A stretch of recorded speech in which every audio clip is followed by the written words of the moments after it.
The courtroom was quiet. Not a peaceful quiet, but a heavy one. The kind that makes the steady ticking of the clock on the wall feel like a drumbeat, echoing off the polished wood and cold tile floors.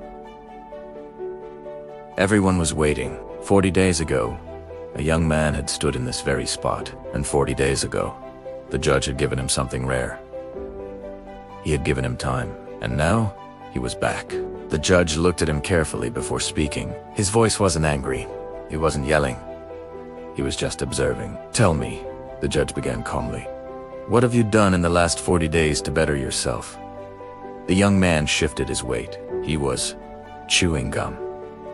A wore shorts, a wrinkled shirt, and his hair was messy. His shoulders were slumped, relaxed, as if he were waiting in a grocery store line instead of a court of law. The silence stretched on. The judge leaned forward slightly. "How many job applications have you submitted?" No answer. "How many interviews?" Still nothing. "Have you enrolled in school, signed up for any kind of training, updated your resume, started working out, built any routine at all?"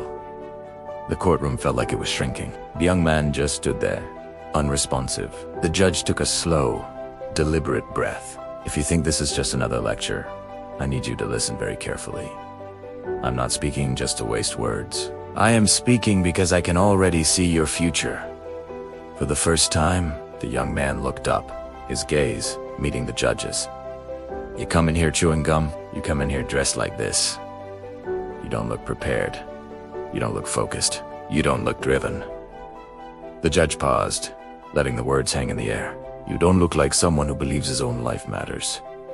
That sentence hit harder than any shout ever could. "Perception is reality," the judge continued, his voice firm. "If you walk into every room like you don't take yourself seriously, the world will treat you exactly the same way. It will not give you the respect you haven't given yourself." He flipped through the case file on his desk. "Where do you live?" "With my mom," the young man replied. "Do you work?" "No, sir." "How old are you?" The answer came out so quietly it was almost a whisper. "Did you graduate high school?" "Yes, sir." The judge closed the file slowly, the sound echoing in the stillness. Education means nothing without responsibility. The room was silent again, the weight of his words pressing down. 40 days, the judge repeated. 40 days is not a short time. In 40 days, a person can radically change their body. In 40 days, someone can learn a new skill. In 40 days, someone can find work. In 40 days, a person can completely redirect the course of their life. He looked directly at the young man, his eyes piercing. "But you did nothing." The young man's jaw tightened. The judge's voice softened, but only slightly. "I'm not trying to embarrass you. I'm trying to wake you up. When I look at you, I don't just see who you are today. I see who you will be if nothing changes." He spoke slower now, each word carrying immense weight. "If you keep living like this, when you are 52 years old, you will look exactly the same except worse. Less hair, missing teeth, worse health, and fewer people who care about you." The courtroom felt frozen in time. "That future doesn't just happen overnight," the judge explained. "It happens slowly. It's built through a series of small decisions. It's built through wasted days. It's built through 40-day periods that lead absolutely nowhere." He folded his hands on the desk. "You are not in trouble because you're a bad person or because you're evil. You are in trouble because you're drifting." Drifting. That one word captured it all. That is more dangerous than anger. It's more dangerous than rebellion. Drifting means you have no direction, no purpose. You're just a ship without a rudder, at the mercy of the current. The young man's eyes fell to the floor. "You don't look healthy," the judge said plainly. "You don't look focused. You don't look employed. And the worst part of it all, you don't look concerned." Another pause. "Life does not reward comfort. It rewards effort." Then, the judge did something unexpected. He began to speak about himself. "There was a time in my own life when I blamed everyone else for my problems. I thought the system was unfair. I thought I deserved more without ever having to earn it. I thought someone, somewhere, would eventually come and rescue me. He shook his head slightly, a faint memory in his eyes. No one came. The entire courtroom listened, captivated, and that was the best thing that ever happened to me. Because the day I finally realized that nobody was coming to save me was the day I truly became responsible for myself. He pointed a gentle finger toward the young man. No judge can build your future for you. No parent can carry you on their back forever. No friend can suffer your consequences for you. You have to decide.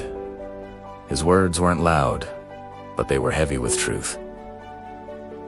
I can send you to jail, the judge continued. Jail will teach you discipline. It will force a routine on you. It will give you structure, but there is one thing that jail cannot teach you. It cannot teach you ambition. That has to come from within you. The young man swallowed hard, the sound audible in the silent room. So here's what I'm going to do, the judge said, his tone shifting. I am giving you more time. A slight murmur went through the courtroom, not because you've earned it yet, but because I still believe you have potential. 60 days. In 60 days, I want to see proof. I want to see job applications submitted. I want to see interviews attended. I want to see a job, or enrollment in a program, or a certificate from a training course. The judge leaned forward one last time, his gaze locking with the young man's. If you walk back into this courtroom in 60 days looking exactly the same, feeling exactly the same, having done exactly the same nothing, then the consequences will be exactly what they should have been today. Your life is your responsibility. I am not here to destroy your future. I am here to show you where it's headed if you don't take the wheel. The gavel came down with a sharp crack. Court adjourned. The young man stood still for a long moment, the judge's words echoing in his mind. Then, slowly, he turned and walked toward the exit. As he reached the heavy courtroom doors, he stopped, removed the gum from his mouth, and threw it into a trash can. It was a small action, but maybe, just maybe, it was the first intentional decision he had made in over 40 days. Outside the courthouse, the world looked the same as it always had. Cars rused. People hurried along the sidewalks. On the surface, nothing had changed. But for him, everything had. Now, he had a choice. 40 days wasted, or 60 days invested. The difference between a broken future and a rebuilt life is rarely dramatic. It isn't decided in a single, heroic moment. It's usually decided in quiet moments of clarity. In courtrooms, in uncomfortable but necessary conversations. It's decided in the space between who you are and who you could become. Thanks for watching. If this story resonated with you, consider subscribing for more content that makes you think. See you next time.